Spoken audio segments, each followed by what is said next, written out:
Somewhere within that labyrinth of burning wooden walls, two men were left behind, as in the following minutes, one of the trapped men, 30-year-old DeMonte Cheryl, would take out his phone, open up Facebook, and go live. No, bro. Oh.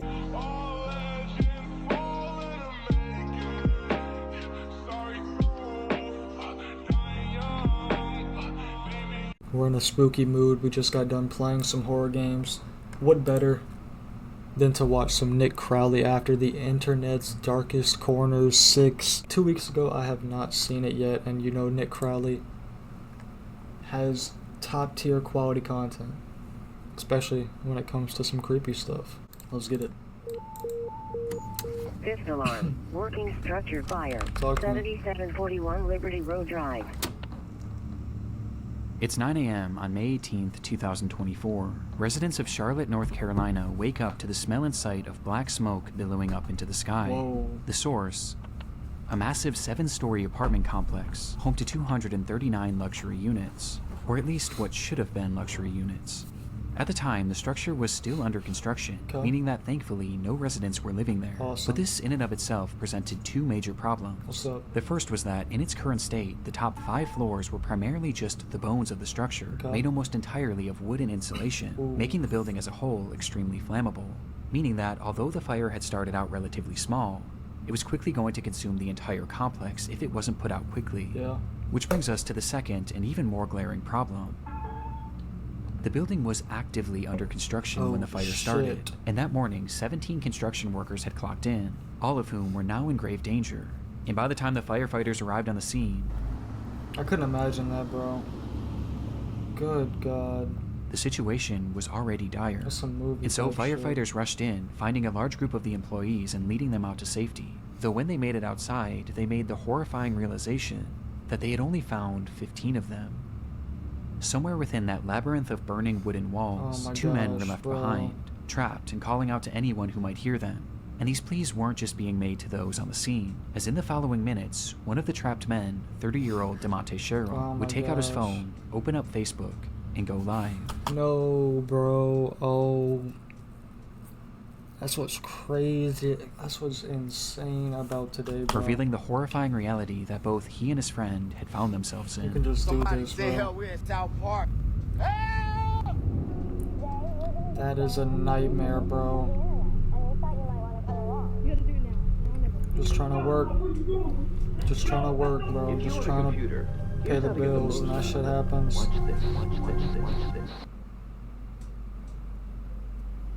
Come on.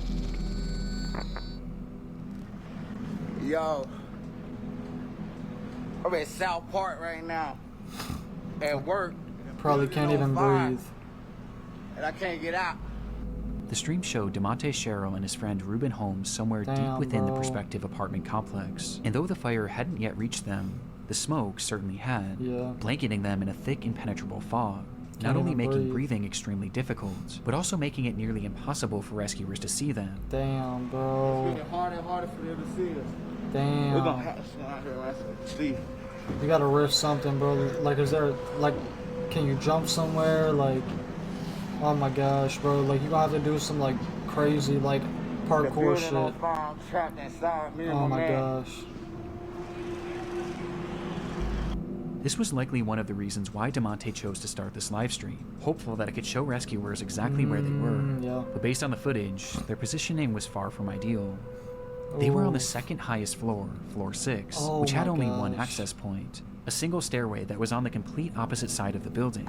And based on their testimony in the footage, something had clearly blocked their path to that one remaining exit, meaning that the only other way One out would be staircase is to jump. crazy. Though at 6 stories in the air, and falling into what would likely be the heart of the fire, Yeah. this would have meant certain death. Yeah. There was quite literally nowhere for them to go. Damn. Rescue was their only hope. Bro, put that fire out. Put that fire out, bro.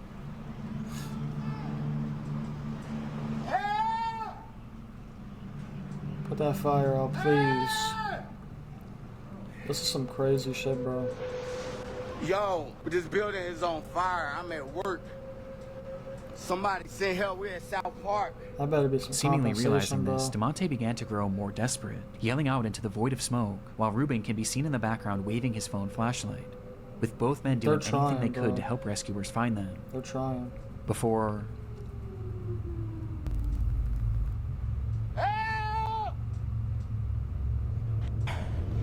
Oh my gosh. the stream abruptly ends.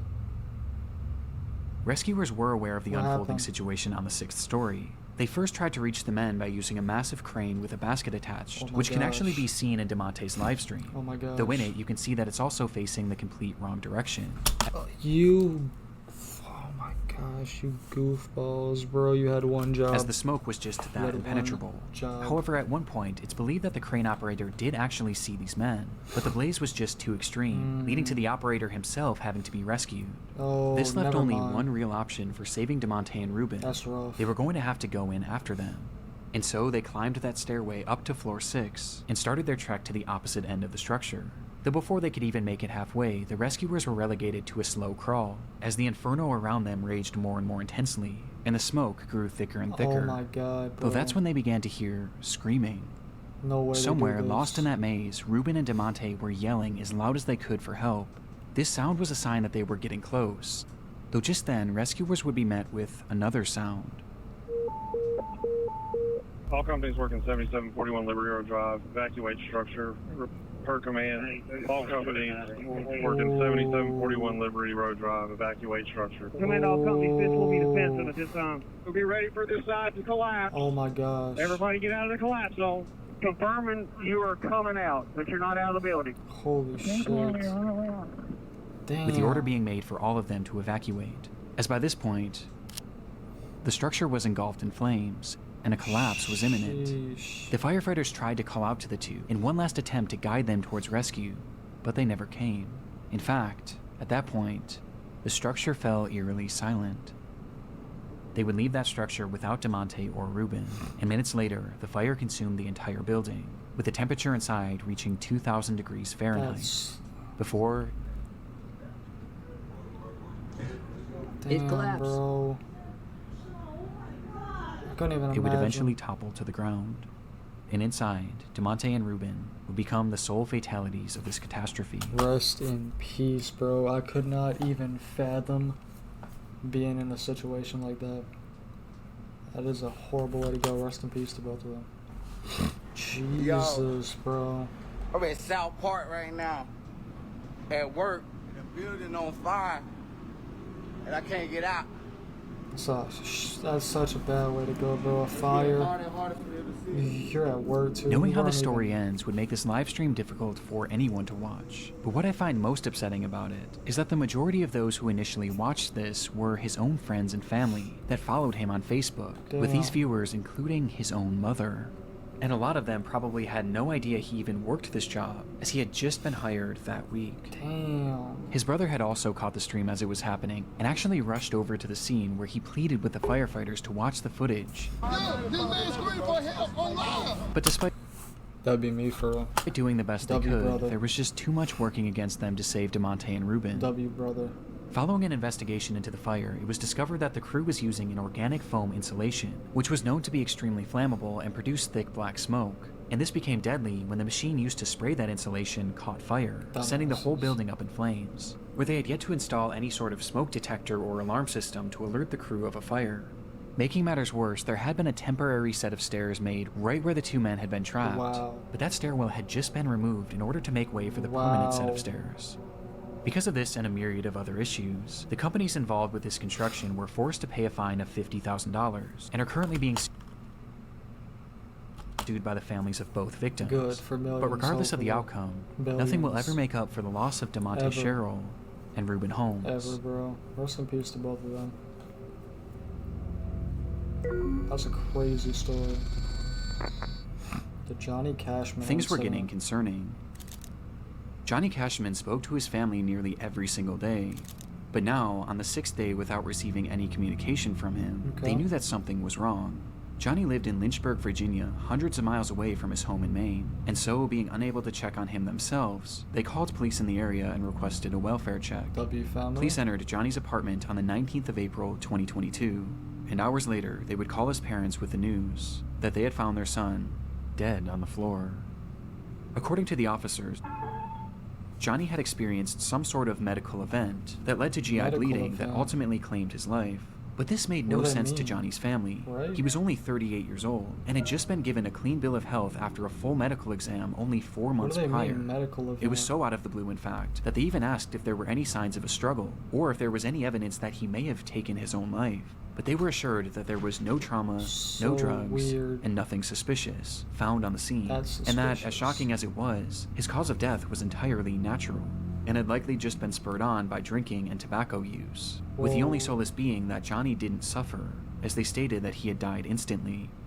Because of this, no autopsy was performed, as the case seemed as straightforward as it gets. And despite his family questioning if they should get their own autopsy, they were told by officers that it wouldn't be necessary. What? And so, Johnny's body was cremated and sent back to Maine, in what seemed to be the end of Johnny Cashman's story. Okay. Until it wasn't.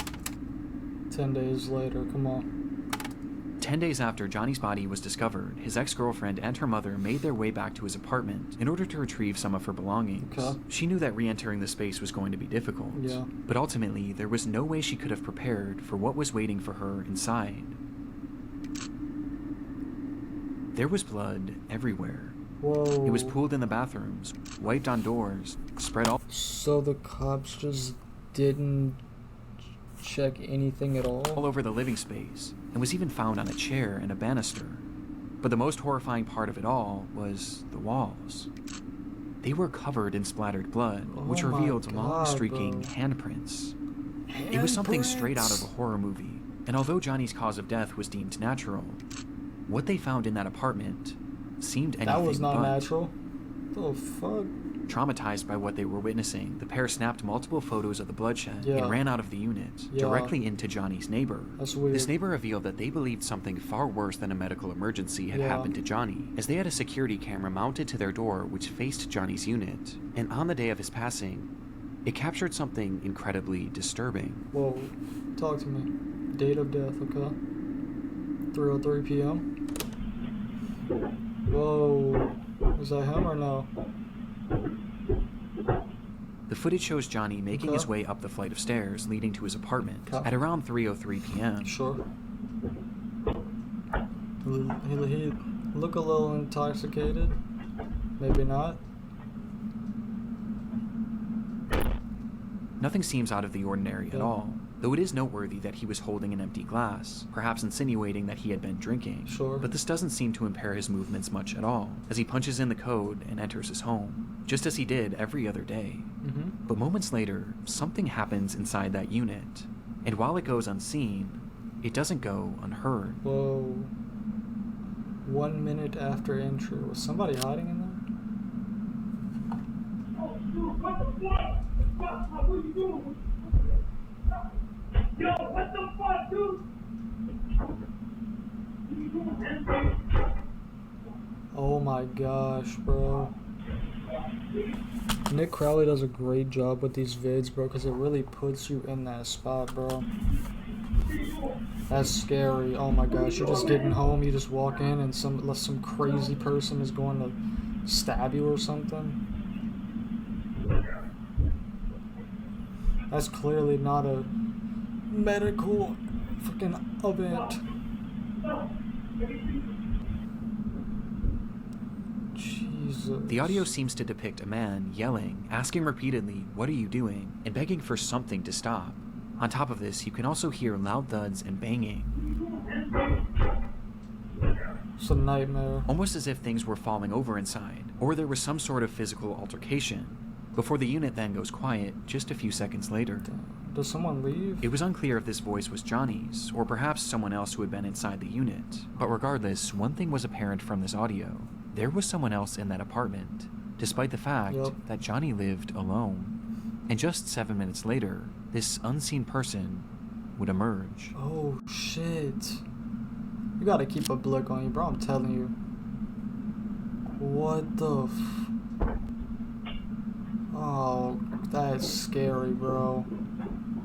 This clearly wasn't Johnny, and after leaving the unit, the anonymous man nearly makes it out of the building before he seems to change his mind. Gotta keep a blick on you, bro. You're this fucking weirdo. turning around and walking back up the stairs before fiddling with the door handle, touching it only with his sleeve, like he was wiping off his fingerprints.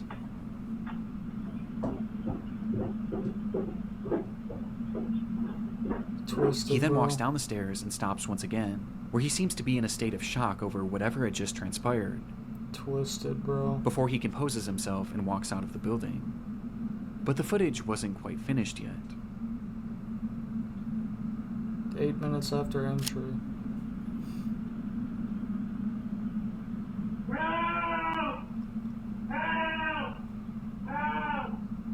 He made sure. Just 1 minute was later, you going. can hear Johnny shouting for help from inside the apartment. Oh my gosh. To which moments after, he stops, and no further sound or activity would come from Johnny's unit Someone coulda until helped police him. arrived 5 days later.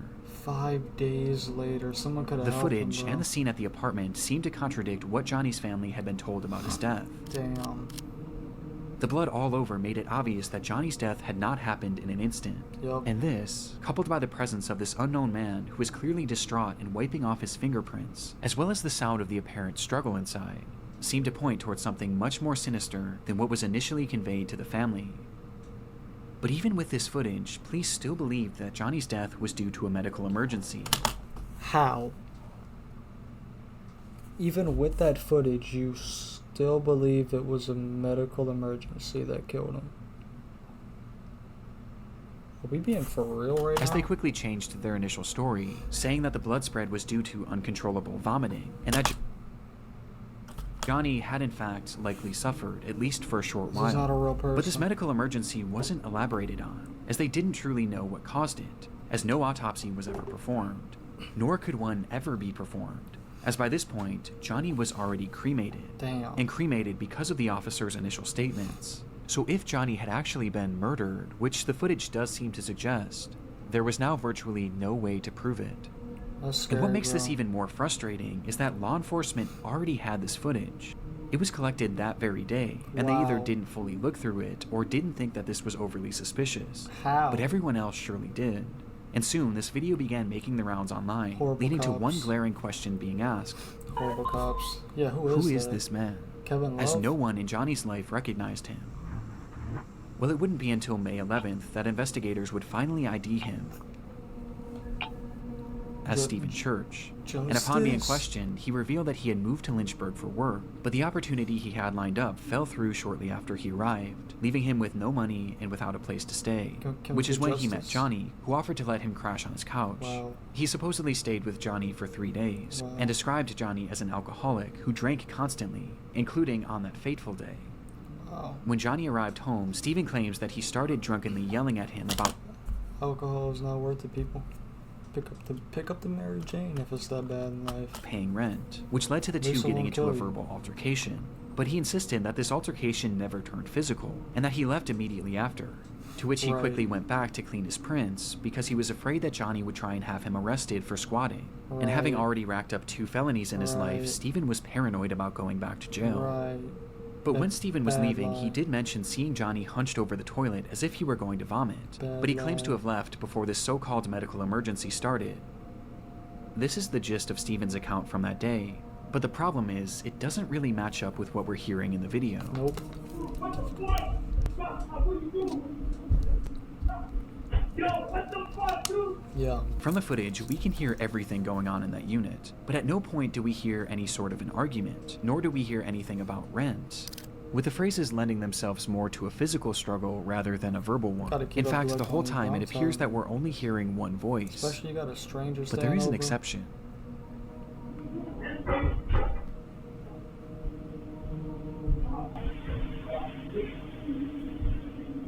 To my knowledge, it's never been conclusively determined whose voice is who in the recording, and either scenario I mean, paints a it's far different pretty- picture of what may have happened inside that room.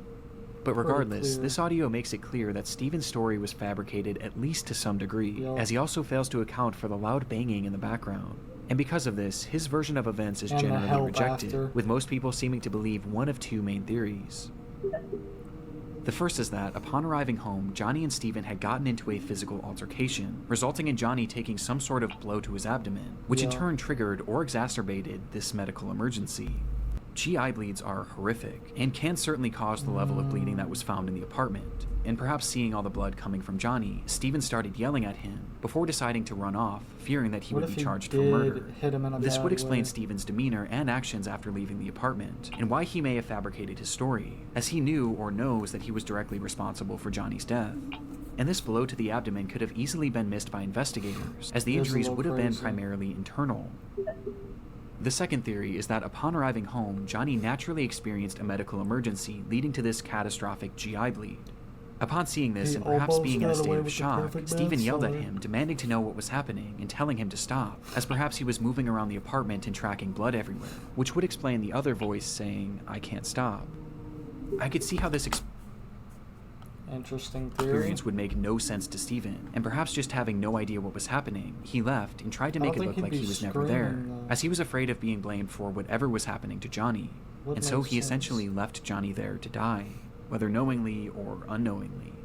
What bothers me about this theory is why 911 was never called, not only by Steven, but by Johnny too, as his phone was found in the unit with blood on it, implying that he had it in his hand at some point, though it's possible that the massive blood loss just made him too disoriented. Both of these theories seem believable, or at least more so than the explanation that Steven had given. However, in October of 2022, Johnny's case would officially be closed for good, with Steven being cleared of any wrongdoing, as Johnny's death was labeled the same way that it always has been, a medical emergency that couldn't be further elaborated on, with the most relevant evidence being that Steven's shoe prints were not found in the blood, but Johnny's were, implying that he had not been part of the struggle. What? But in my mind, this can be explained by both theories mentioned previously. Though regardless, without the possibility of an autopsy, this is likely where this case ends for good. But with this disturbing footage, I can't help but think that there was more to the story than we may ever know. Yeah, a lot more. They got away with it. That's crazy. TikTokers find a body. It was around 7:30 a.m. on a warm July morning back in 2019. 17-year-olds Bethany Martin and a 16-year-old friend decide to walk to a gas station near their home in San Antonio, Texas. And as the two of them made their way down the road, their path brought them parallel to a drainage ditch, which was often filled with various trash and other discarded material. But on this day, something far more interesting caught their eye.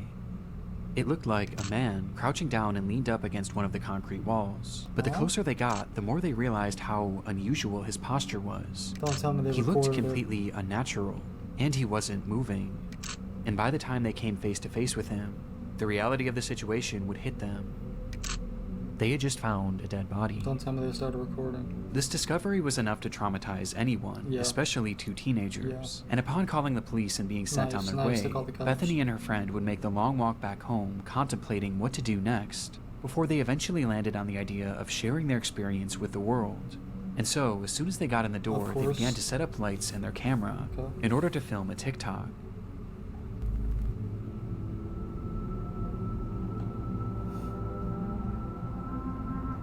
Multiple angles is crazy. The clip showed the two sitting on a couch appearing to be in a state of shock, with the words, "Us remembering we found a dead body this morning," plastered on the screen, offering no other context aside from the description, which simply read, "I wish we were kidding. All respect to the family." That's crazy. Some offered sympathy for the girls, while others viewed their post as insensitive and exploitative. But others weren't even convinced it was real, partially due to this glaring lack of context. But any doubt of this post's legitimacy would be quickly thwarted by a discovery made not even one full day later, as it was revealed that this recording hadn't actually been the only video that these two girls had made on that fateful day. Oh my gosh. On their walk to the gas station, the girls had stumbled across the body of 25-year-old Marcus Adams, with the young man having seemingly perished earlier that morning, with it being apparent that he had taken his own life. Rest in peace, but upon finding Marcus, the girls weren't actually overwhelmed with sadness or even shock, as instead, their focus immediately went to something far different, as something on the man's body had caught their attention. His necklace. The girls really liked it. In fact, the unnamed 16-year-old had said that it matched her fashion perfectly, and so before police arrived, the two would once again pull out their phone and start recording, showing Bethany approaching the body with her intention being to grab his necklace, which she eventually does. Oh. So you're just a piece of shit. A piece.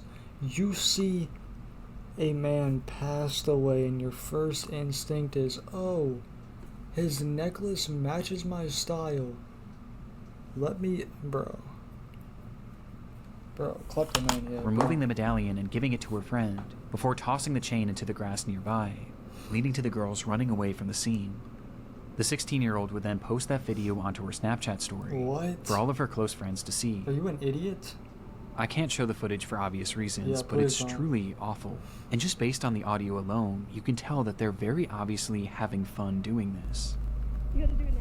It's crazy to post, bro. Are you in? Oh my god, oh my god, oh my god. Oh my god, oh my god.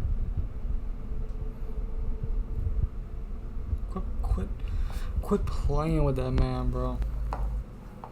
There's something so uniquely disturbing about it. It's clear that upon play finding the with body, death. there was no real emotional impact on them, at least none that outweighed their desire to steal all from for it. clicks. And as if stealing from this man who had just taken his own life, and posting it for all their friends to see as if it were a Horrible. joke, wasn't horrible enough, they then immediately posted this other video to TikTok in an attempt to garner sympathy.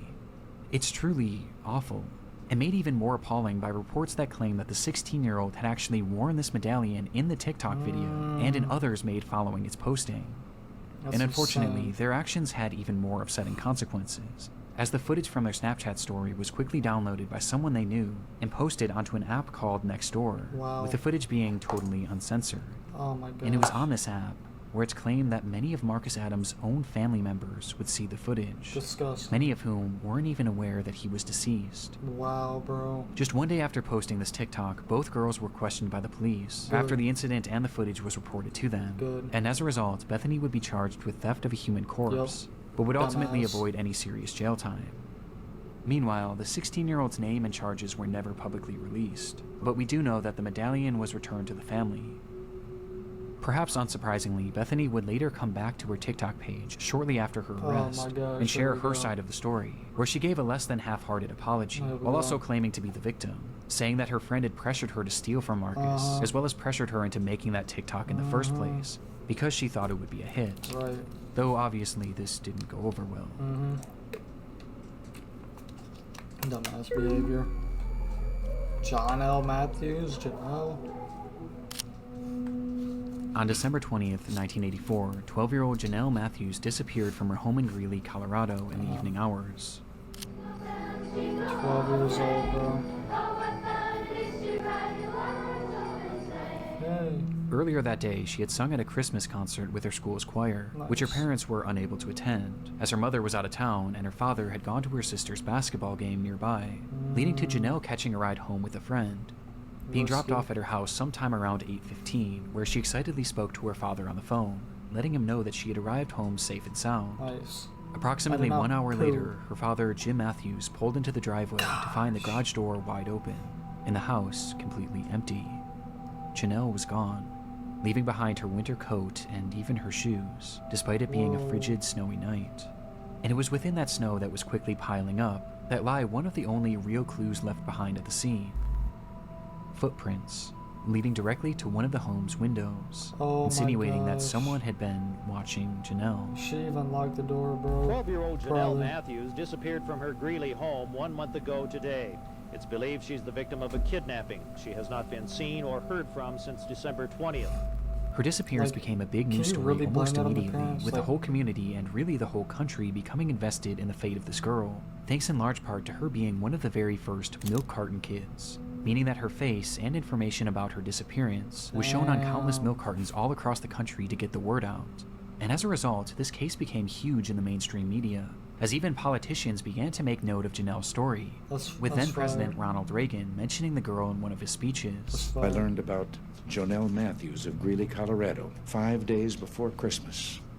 Jonelle disappeared Awful. from her home. Though even with this publicity, this didn't necessarily guarantee results. Yeah. And soon, months would turn to years, and eventually Years. to decades. Decades. And all the while, Janelle's whereabouts remained a complete mystery. Eventually, the rise of the internet would start to play a key role in this case, Thank God. where even in the late 2010s, over 3 decades after she had vanished, her case was still being shared and still being discussed, just as it had been 3 decades prior, with it still being a point of contention for politicians even as recently as 2019. When a man running for governor of Idaho mentioned her disappearance in a Facebook post 35 full years later. Regardless of Janelle's whereabouts, her case was still very much alive, as the world, and especially Janelle's parents, were haunted by the question, what happened to Janelle Matthews? But sure enough, in late 2019, they would finally get their answer. Oh shit. Bones found in Weld County earlier this week appeared to bring an end to a 3-decade-long search for a missing 12-year-old girl. The Greeley Tribune is reporting they are those of Jonelle Matthews. On Tuesday, July 23, 2019, at roughly 4:50 p.m., a crew had been digging in an isolated field in Weld County, Colorado, in order to install a new pipeline, when they would uncover the decayed remains of a little girl. It was Janelle, still wearing those clothes that she had worn to her recital, meaning she had likely died the very day she disappeared, having been killed by a single gunshot wound to the head. I have so many weirdos. Janelle Matthews had been murdered in cold blood, and almost immediately upon finding her body, the police would also zero in on their suspect. The man's name was Stephen Pankey, and at the time of Janelle's disappearance, he had been living in the same general area in Colorado. But by 2019, Stephen had long since fled the area, as after the crime, he would eventually pack up seemingly out of the blue and move to Idaho, where when Janelle's body was discovered, he just so happened to be running for governor. Interesting. It's actually crazy. So he did all that to a child and then lived a fruitful life after. And during his campaign, Pankey had put out a bizarre Facebook post about Janelle, calling for the Colorado DA to oversee a fresh investigation, as he stated that the local police had wrongly been focused on the theory that Janelle's disappearance was a child abduction and murder, which was quite convenient, as just a few months after posting this, he would be arrested for the abduction and murder of Janelle Matthews. Get fucked, buddy. You thought you were about to be governor? No.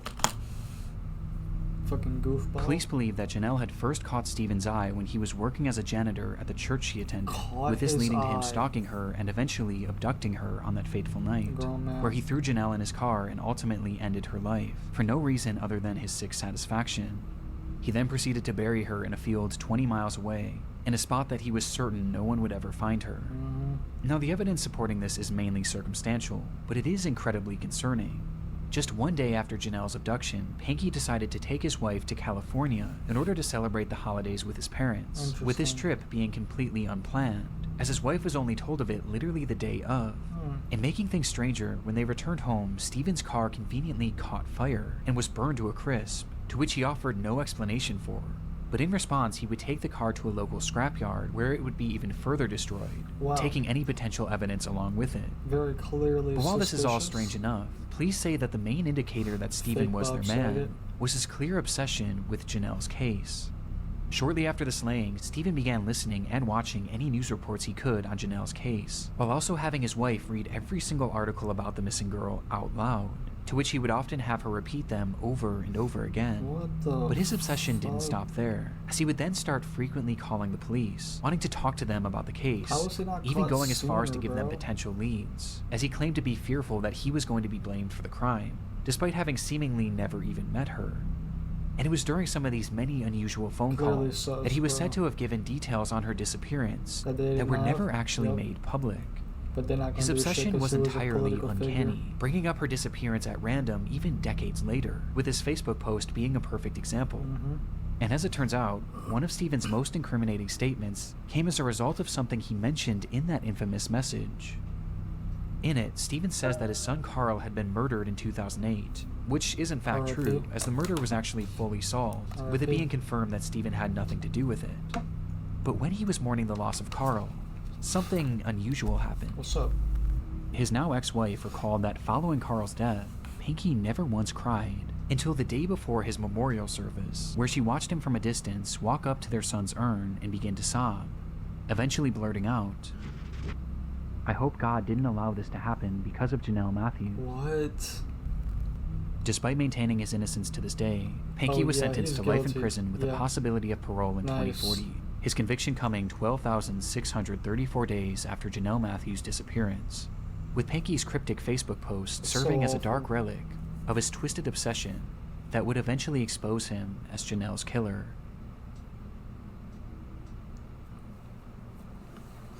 At least justice was served at the end. What a great video. I want to give a massive shout out to my buddy Ryan, aka Nexpo. A lot of you already know this, but Ryan is a really good friend, and I'm super proud of him because he just released his very own podcast called Late Night. What a great video! I'm not gonna lie to you. The shit Nick Crowley that had me hooked and that had me interested. These videos were insane. Rest in peace to all these people. Couldn't imagine being in these situations or these spots. Could never imagine. We gon' step to you, high as hell, on the moon. I just took your bitch, she fuck with all the views. Counting presidents while I'm in the coupe. This irrelevant.